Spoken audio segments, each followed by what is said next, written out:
a su nombre. ¿Y quién vive? Y de este lado vive Cristo, y de ese lado ¿quién vive? Así yo les digo a los hermanos cuando los llamo. Muy buenos días, de este lado vive Cristo y de ese lado ¿quién vive? ¿Cuántos están felices en esta mañana?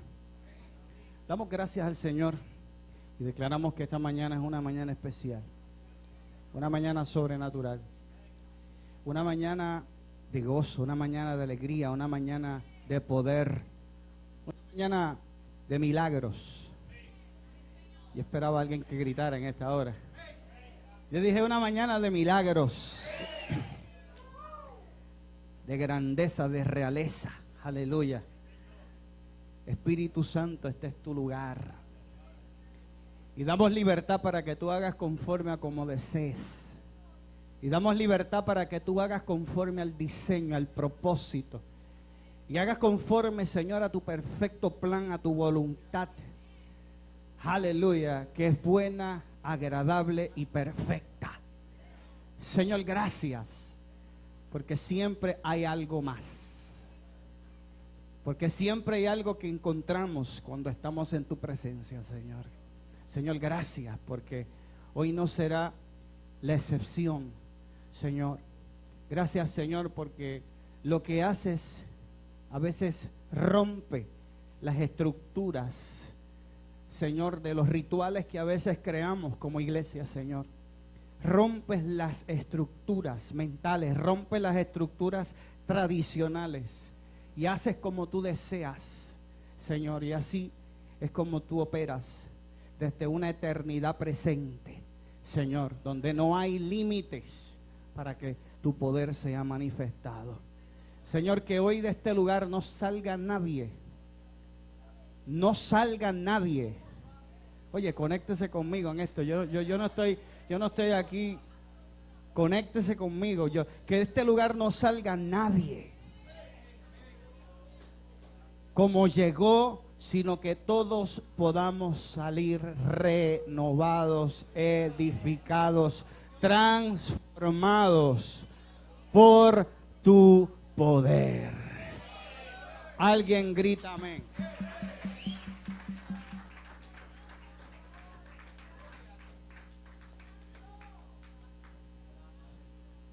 Alaba al Señor con todas tus fuerzas. Dale un aplauso al Rey.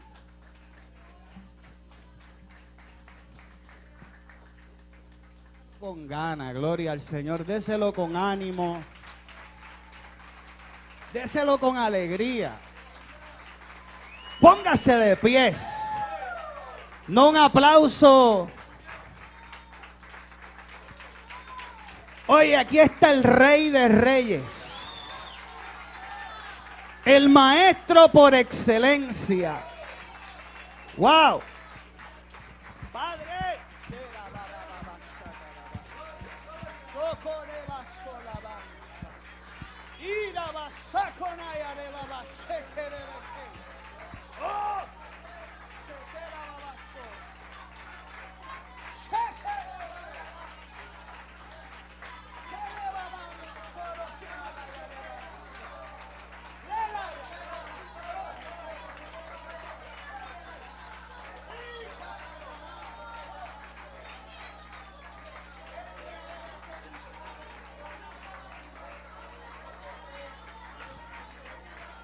Hay una atmósfera.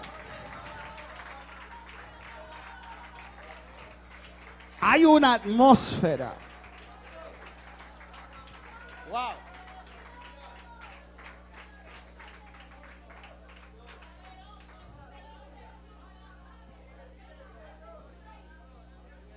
Hay poder en Cristo Jesús. Asimismo, de pies, saque su Biblia. Primera de Corintios, capítulo 2. Y mire cómo dice la Escritura. Vamos al texto. Verso 1 al verso 5. Primera de Corintios 2, 1 al 5. Dice: así que, hermanos, cuando fui a vosotros para anunciaros el testimonio de Dios, no fui con excelencia de palabras o de sabiduría. Me propuse no saber entre vosotros cosa alguna, sino a Jesucristo y a este crucificado. Y estuve entre vosotros con debilidad y mucho temor y temblor. Y ni mi palabra ni mi predicación fue con palabras persuasivas de humana sabiduría, sino con demostración. Diga conmigo, demostración. Del Espíritu Santo y de poder. Para que vuestra fe no esté fundada en la sabiduría de los hombres, sino en el poder de Dios. Dile al que está a tu lado, mi fe no está fundada en sabiduría humana, sino en el poder de Dios. Aleluya. Voy a predicar bajo el tema una fe fundamentada en el poder.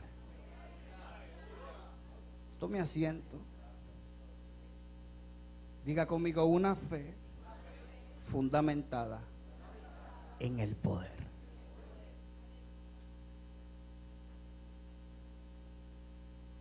Es interesante ver cómo Pablo hace realce a este contexto a la hora de hablar de fe. Porque él dijo, la fe que yo predico no es una fe basada en solo palabras de conclusiones o razonamientos humanos. O sea, no vine con la intención de impresionar por la mega revelación o por lo último o el mensaje que pudiera estar de moda, sino que la fe a la cual yo deseo que la iglesia pueda fortalecerse es una fe que va basada en evidencias, en demostración, fundada en el poder. La fe espera de Dios lo que va más allá de las expectativas humanas. Lo voy a repetir. La fe espera de Dios lo que va más allá de las expectativas humanas.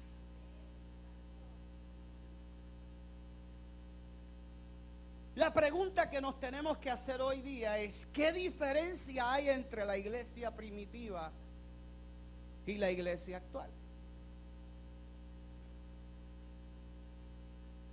Muchos en este tiempo pudieran decir: no tenemos que mirar a la iglesia primitiva para imitarla, porque hemos evolucionado y estamos bien como estamos. Pero creo que se equivocan. Debemos de mirar los comienzos de la iglesia, porque allí se señalaron los planes y los propósitos de Dios para todos. Diga, para todos los tiempos. Diga, Dios nunca cambia. Él es el mismo, no se muda, no cambia su manera de pensar, no cambia sus planes. Así como comenzó la iglesia primitiva, Él quiere continuar con la iglesia actual. Y en la iglesia primitiva sucedían cosas las cuales todavía Dios quiere que sigan sucediendo. Hechos capítulo 5 versículo 12 dice: y por la mano de los apóstoles se hacían muchas señales y prodigios en el pueblo. Entonces Pablo dice: la fe que yo deseo que se cultive en la iglesia no es una fe basada en la sabiduría de los hombres, sino en la demostración del poder. Aleluya. Es increíble saber que esta fe demostrada fue la que provocó el crecimiento más avivado de los tiempos en la iglesia en su comienzo. Porque dice que a causa de esto la gente le daba temor. Dice que tenían miedo de pasarse con los apóstoles. Tenían temor por el poder que estos hombres manifestaban de parte de Dios.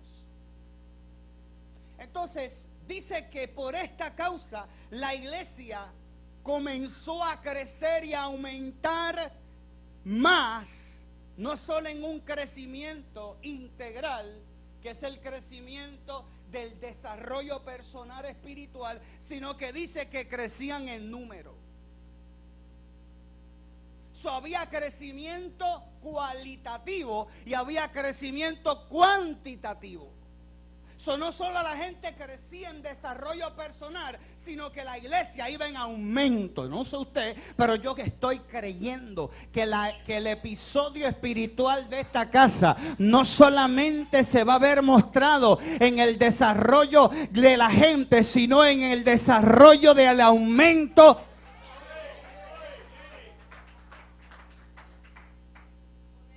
Porque la iglesia es un organismo y todo lo que tiene vida tiene que crecer. Nosotros no somos una organización, somos un organismo. Y un organismo tiene vida. Y un organismo crece, se desarrolla.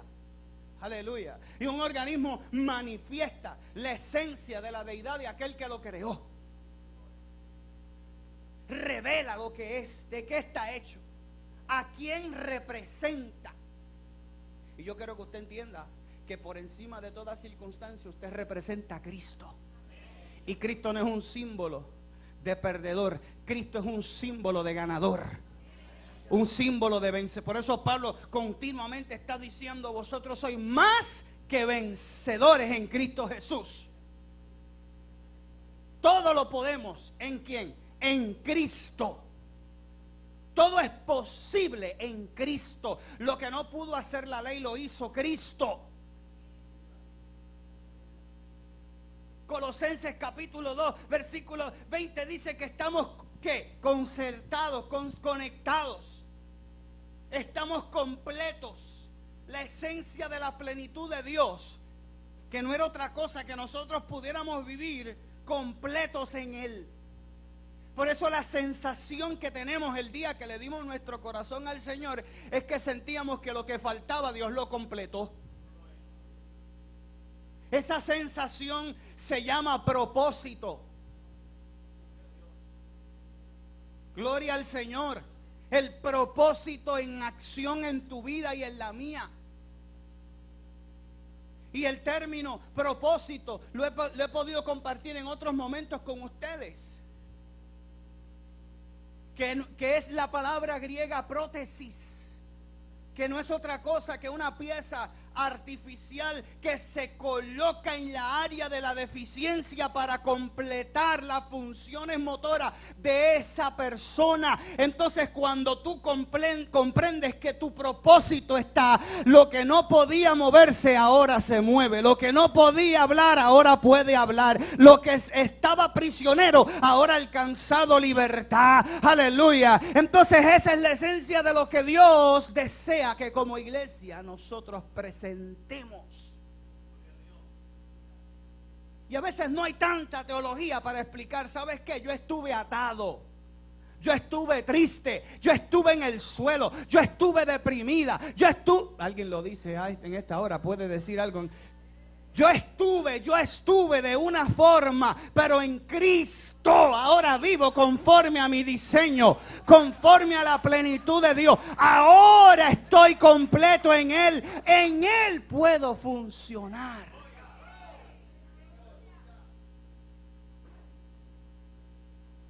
A esto Pablo le llama demostración. Apodeixis, que es la palabra griega, que lo que significa es, diga, mostrar evidencia. No vine a ustedes con una fe de palabras que alimenten tu alma. Vine a ustedes con una fe demostrativa. Vine a ustedes con evidencia. Y vivimos en un sistema, en un mundo, que como único usted prueba que algo es suyo, es mostrando una prueba. Por eso la palabra apodeixis significa mostrar evidencia, pero también significa exhibir una prueba. Hace falta 2 o 3 que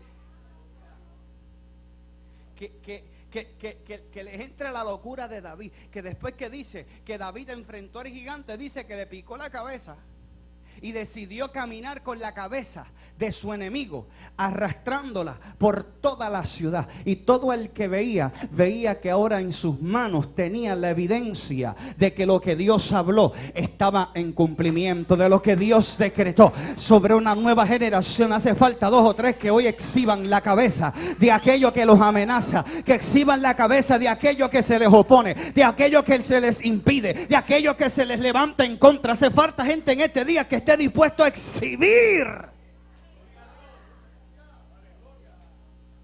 una fe que está fundamentada no en palabras de vana sabiduría, sino en el poder de Dios. Dale un aplauso fuerte al Señor.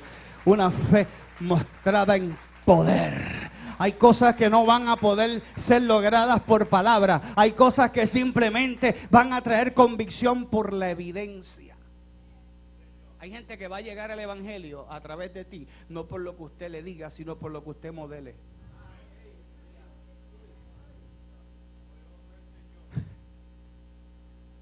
Me estoy preparando con el bosquejo para hablar del vecino. No, es que el mejor bosquejo, el mejor mensaje, la mejor predicación es tu ejemplo.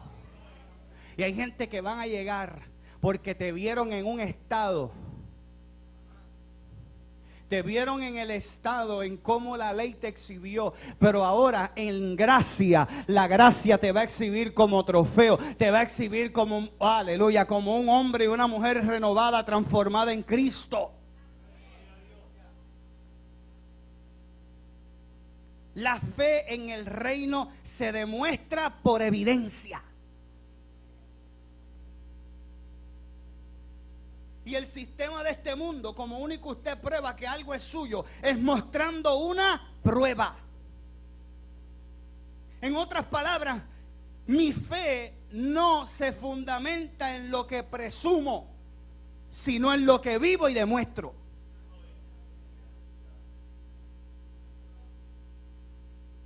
Dile a su vecino: mi fe no se fundamenta en lo que presumo, sino en lo que vivo y demuestro. Ay.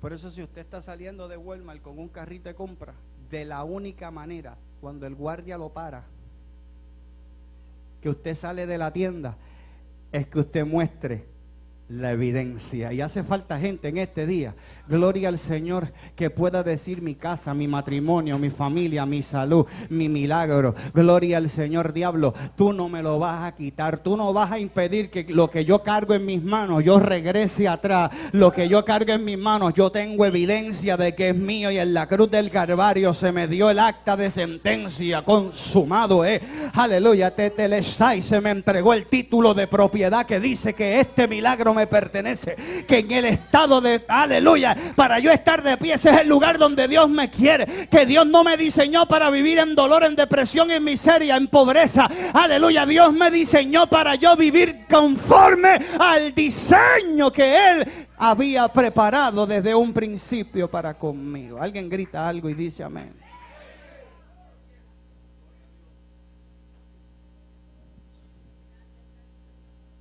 entonces mi fe no se fundamenta en lo que presumo, sino que mi fe se fundamenta en lo que vivo y yo demuestro. El gritar a los cuatro vientos y decir: yo obtendré mi sanidad. Eso es futuro. Eso sería esperanza, no fe. Yo obtendré mi sanidad. Eso es esperanza. Y el problema es que la iglesia no puede solo vivir de esperanza. Porque la esperanza solo alimenta lo que en algún momento va a suceder. Y ese ha sido el estado que ha mantenido a la iglesia en conformismo. Algún día me levantaré. Algún día haré algo para el Señor. Algún día. Y hay cosas que radican y que están fundamentadas en la esperanza, porque todos sabemos que Él viene. Nadie sabe el día, pues sabemos que el día el arrebatamiento, el acontecimiento más extraordinario que va a evidenciar la iglesia, está fundada en esperanza. Pero que Dios necesita para mostrar su poder que la iglesia se arraigue en un principio llamado fe, aleluya, fundada en el poder.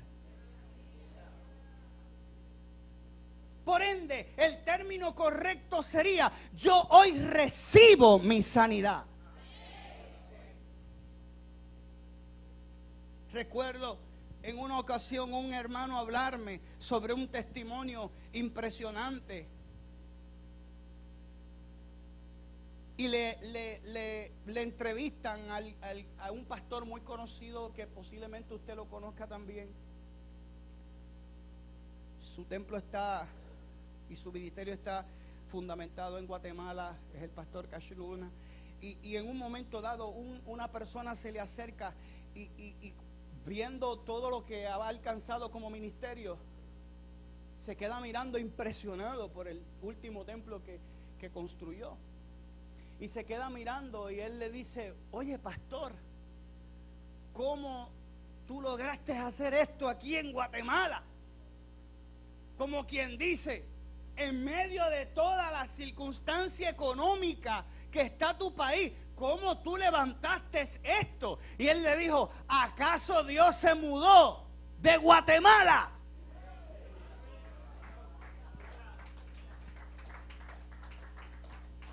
Por eso me cuesta gente yéndose para Estados Unidos como si Dios se hubiese mudado de Puerto Rico. Ay, ay, ay, ay, ay. Dios no se ha mudado. Toca a tu vecino y dile: Dios no se ha mudado de Puerto Rico.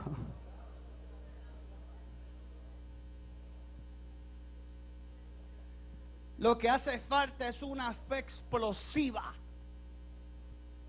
una fe agresiva, una fe que rompa, que vaya entre medio de las circunstancias y las situaciones que se enfrentan a tu diario, y que esté dispuesto a evidenciar la grandeza del poder de Dios.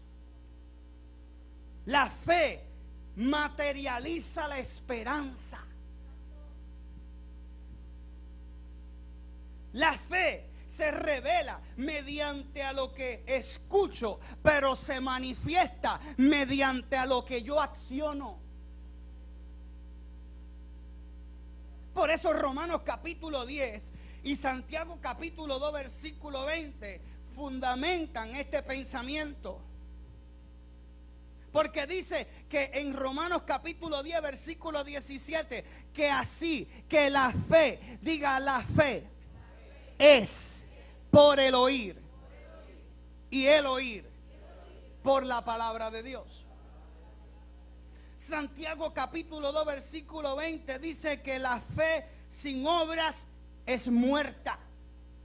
Ahora hay algo interesante que comparto con usted en esta mañana, y es que en el capítulo 10 de Romanos verso 17, cuando Pablo hace mención al término la fe Está hablando sobre una preposición. Es una preposición cuyo objetivo es indicar origen, procedencia, destino, lugar, dirección, medio, punto de partida o motivo.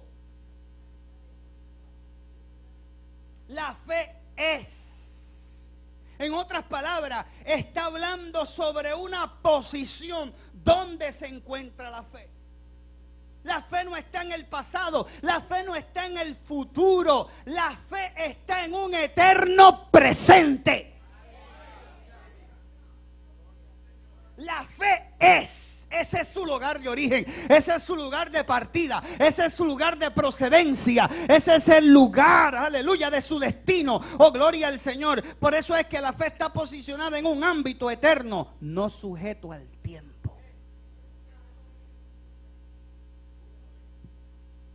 La fe está posicionada en un ámbito eterno, no sujeto al tiempo. Hebreos 11:11 dice: y por la fe también la misma Sara, siendo estéril, recibió fuerzas para concebir y dio a luz. Dígalo conmigo gritado: y dio a luz aún fuera del tiempo.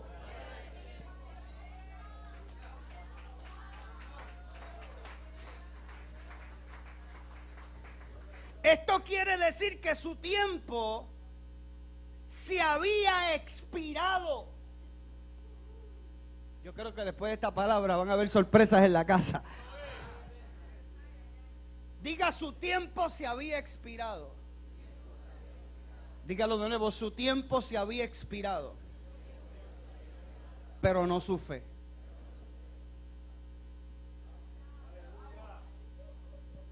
El tiempo de ella se había terminado. Diga conmigo: el tiempo de ella había terminado, pero no su fe. Por eso dice que ella por fe concibió aún fuera del tiempo. Oye, cuando hablamos de nosotros estar fuera del tiempo, es ahí donde nos damos cuenta que el tiempo se le había pasado. ¿Estás conmigo? Ya conmigo. Puede ser que el tiempo se te haya pasado, pero Dios va a traer sorpresas a tu vida. Aleluya. El tiempo habla de tu realidad.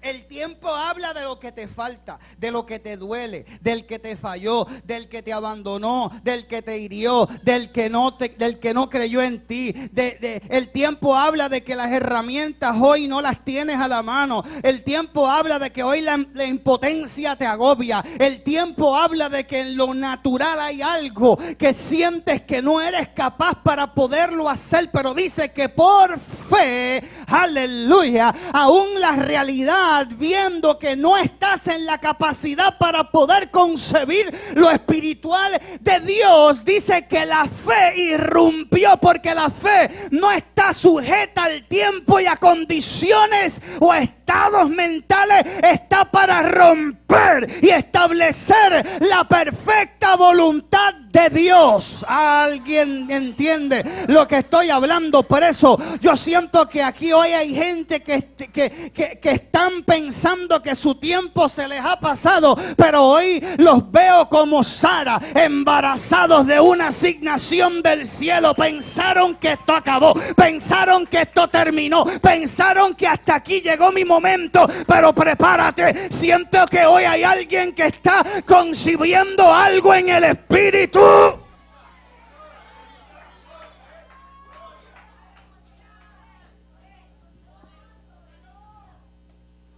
Dile al que está a tu lado: el tiempo tiene fecha de expiración, la fe no.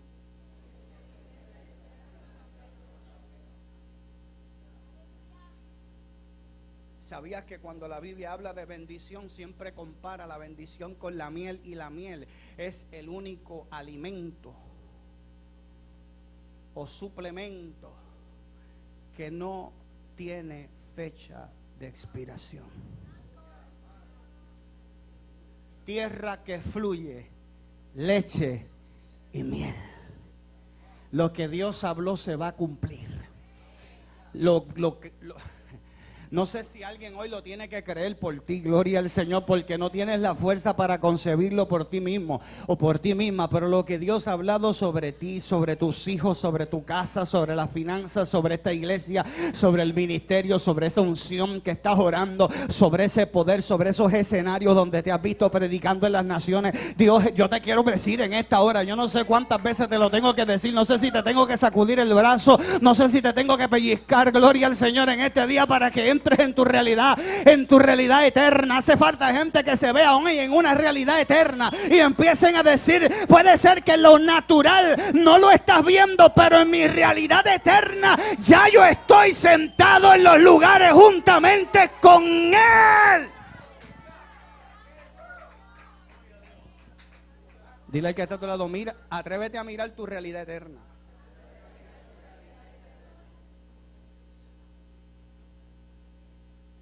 ¿Estás aquí o no estás aquí? Tú sabes que Sara, después de su tiempo que se le había pasado, dice que quedó embarazada y dio a luz a un hijo llamado Isaac. Y Isaac significa risa. Dile a tu vecino, lo que hoy te duele y no entiendes, a la larga te dará risa.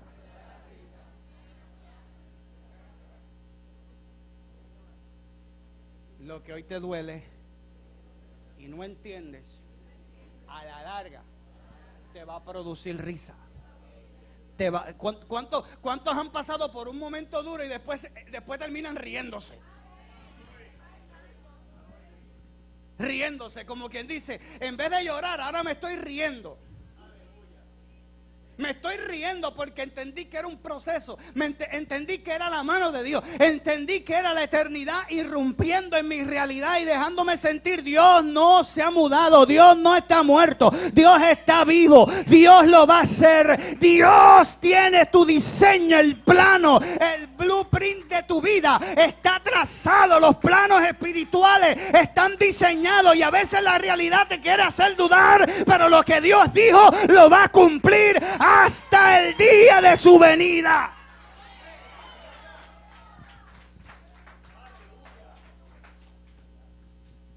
Cuando tu fe está fundada en el poder, te das cuenta que un buen mensaje te informa, pero un escenario de poder te transforma.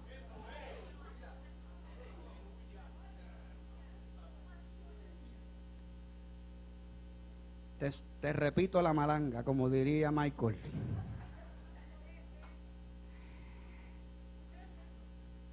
Eso es malanga lila de esa, de allá del pueblo de allá de un monte Vegalta. Ay, ay, ay. Cuando tu fe está fundamentada en el poder, te darás cuenta que un buen mensaje te informa, pero un escenario de poder te transforma.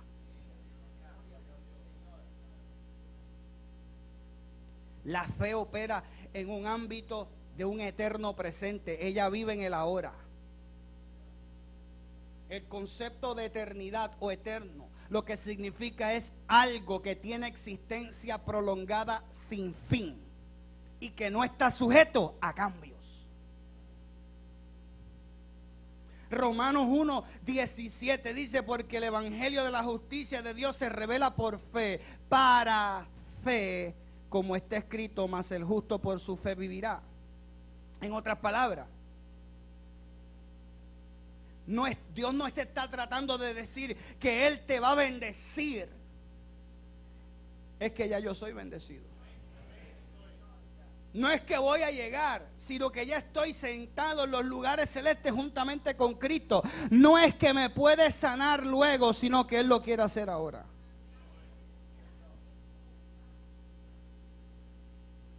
El perfecto plan es ahora.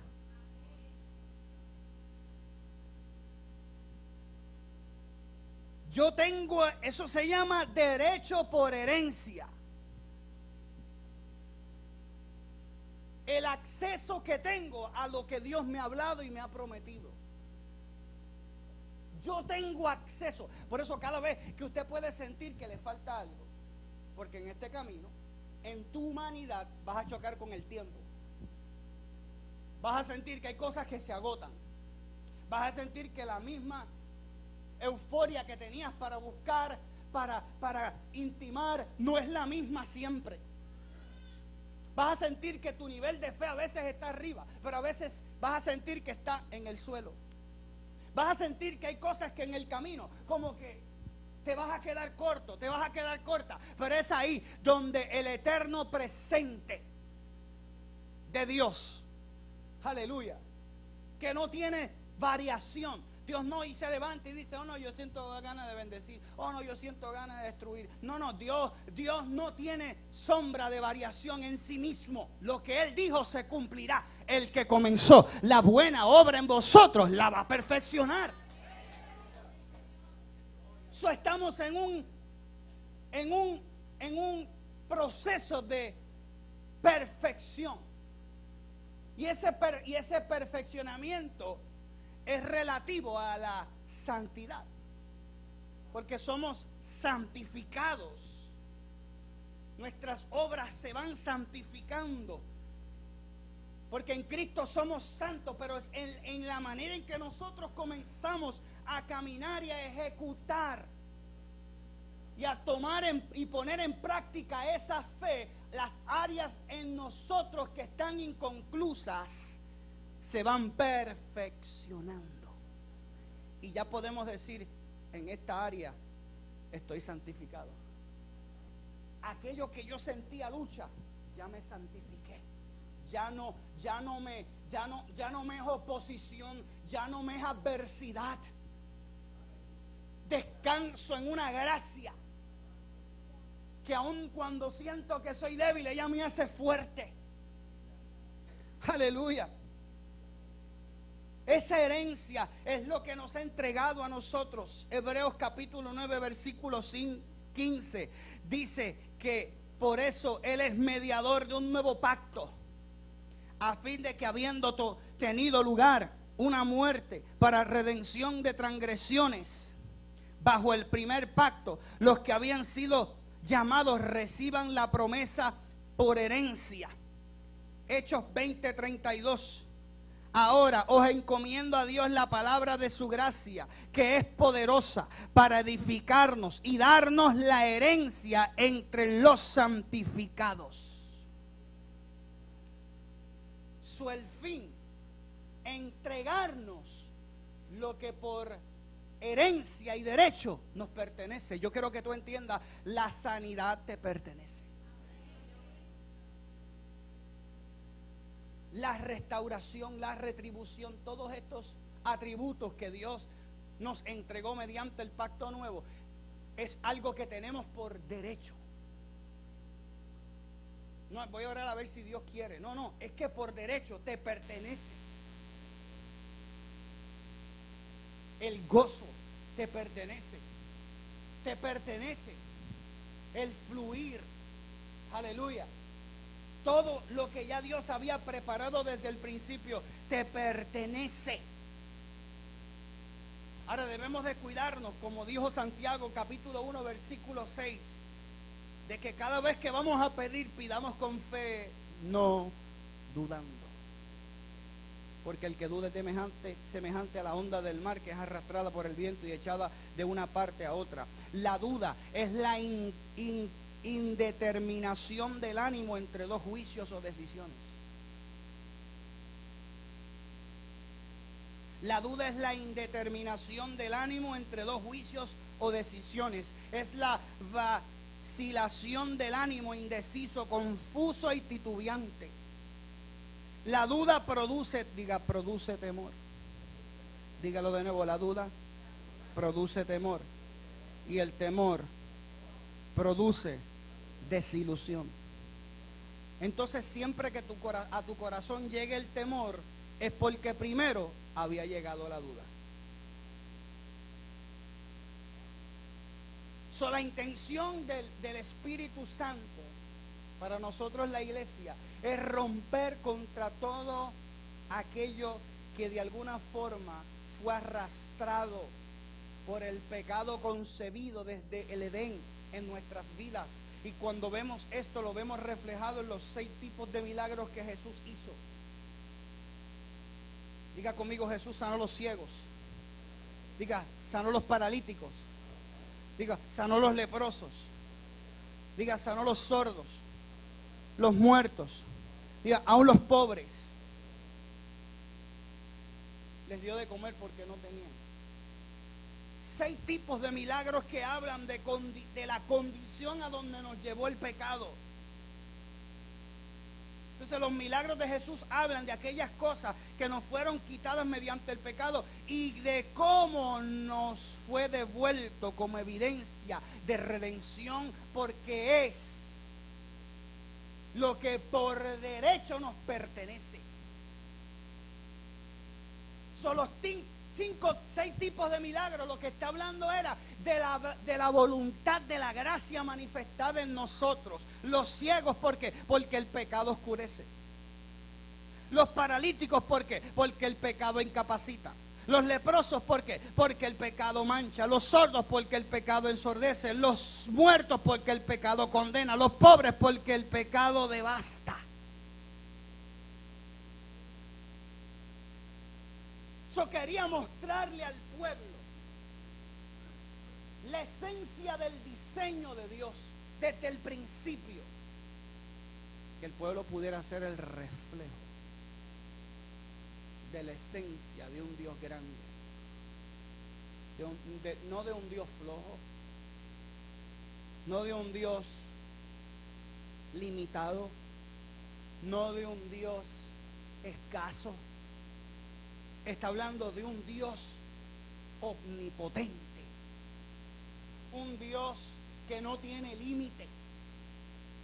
Por eso Pablo decía, no vengo a ustedes con palabras persuasivas para almáticamente hacerlos sentir bien, vengo a ustedes con demostración. Vengo a ustedes con evidencia. O sea, yo no le sirvo a Cristo solo porque la palabra es linda y es bonita. Yo le sirvo a Cristo porque yo estaba muerto y de la muerte yo fui levantado. Mi evidencia no puede ser quebrantada. Esa evidencia es la que nos mantiene y nos sostiene en todo momento. Esa evidencia es la que mantiene nuestra fe latente, viva. Aleluya. Por eso Pablo decía, es necesario que esa fe sea fundada en el poder de Dios.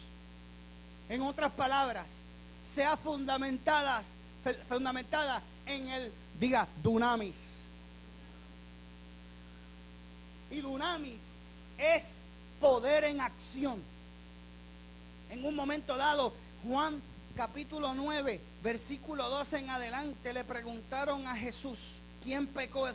Porque había un ciego que había sido ciego de nacimiento. Y le preguntaron, ¿quién pecó, este o sus padres, para que haya nacido ciego? Y Jesús le dijo, no, es que lo que pasa es que este asunto no es para centrarnos en quién pecó, en si pecó él, en si pecó ella, en si el pecado vino de Adán. No, es para que las obras.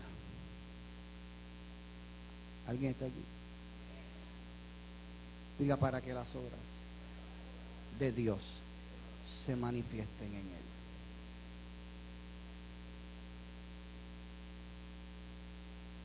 Marcos 11:24 dice, por tanto, todo lo que pidiereis creyendo, recibiréis y os vendrá. Segunda de Corintios 5:7 dice que por fe andamos y no por vista.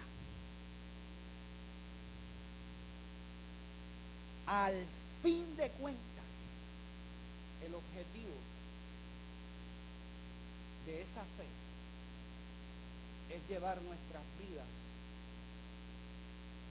al plano de mayor importancia, que es que no importa cuánto hayas corrido. Pablo dijo, corrí la carrera, peleé la buena batalla, pero aguardé mi fe.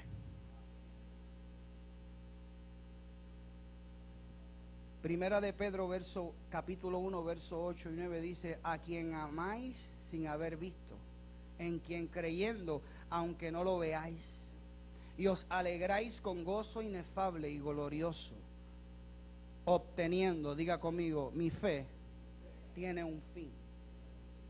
Mira lo que dijo Primera de Pedro, capítulo 1, versículo 8 y 9: obteniendo el fin de vuestra fe. ¿Cuál es el fin de vuestra fe? Mira cómo concluye. El fin de vuestra fe. ¿Qué es? Diga qué es. La salvación de vuestras almas. Eso está ahí.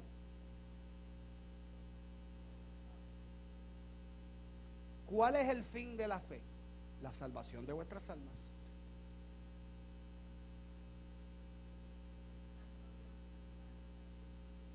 Por eso Pablo decía: no pienses que esto es el más rápido que corra, el más unción que tenga, el más revelación, que no vaya a ser que tú a la larga termines siendo eliminado. Porque el fin, mensajes por ahí hay muchos, palabras bonitas hay muchas,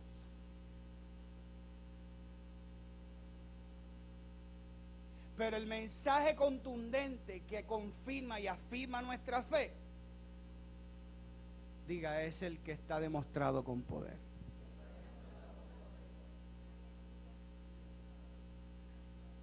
Es la demostración de aquellas cosas que no tienen cuestionamiento. Porque los milagros en tu vida y en la mía no tienen muchas veces explicación. Los milagros en tu vida y en la mía no van a tener teóricamente una manera de yo poder explicarlos.